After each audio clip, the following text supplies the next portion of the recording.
Invisalign and composite bonding. So a lot of patients will come to me like this chap who came quite a distance. He had seen a dentist to resolve his crowding, and we saw the patient after the orthodontics was completed. And he had residual spacing between the teeth, and so we had that added and closed up with composite bonding. Now, composite bonding is a great option for tidying up the teeth, improving the smile where a little bit of material and a little bit of shaping is needed.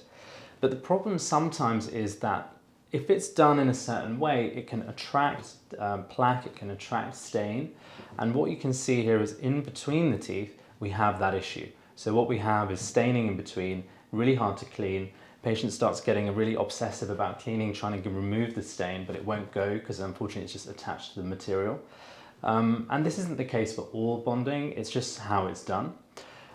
So we decided to strip it all back, get the patient healthy, and then go forward from there and decide how many teeth do we want to improve and what are the other aesthetic issues.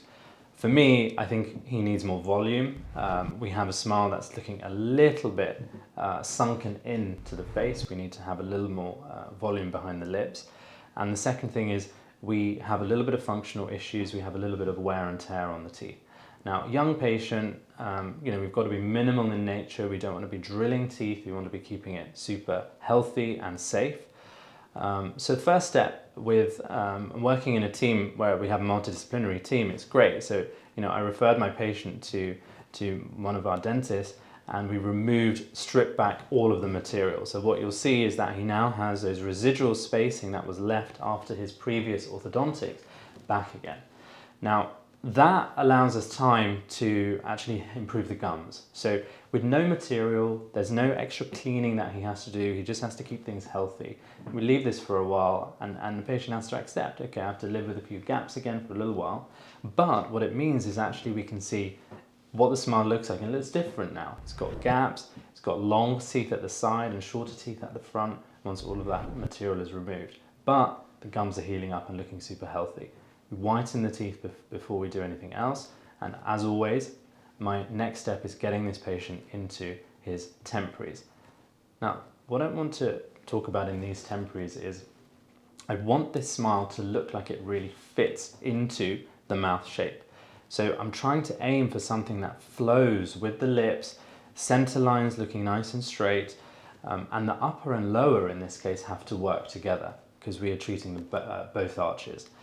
So we leave the patient in this for a little while, we're testing everything out, and then we're using that as inspiration for our final result. So our final porcelain has been delivered as a copy of my temporary trial, which is made by hand.